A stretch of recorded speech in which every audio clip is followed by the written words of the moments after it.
Jesus asked Peter and the disciples today, "Who do people say that I am? Who do you say that I am?"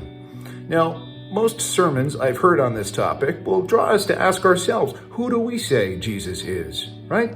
That's a very good and important thing to think about. But here's another one. Who does Jesus say you are?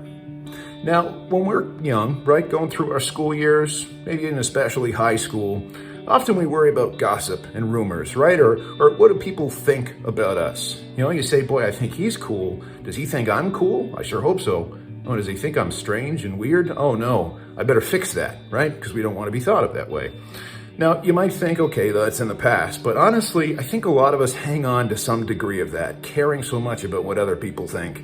You enter the workforce, you go into academia, it's so hard not to compare yourself and to be wondering, what does my boss think of me? What does my coworker think of me? So on and so forth.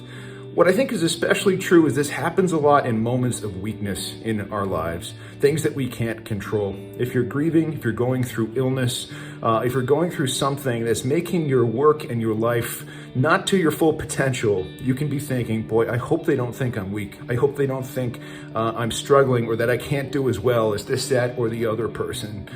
At the end of the day, you can drive yourself so anxious and so stressed about all of these things, wondering, who does this person, that person, the other person think I am?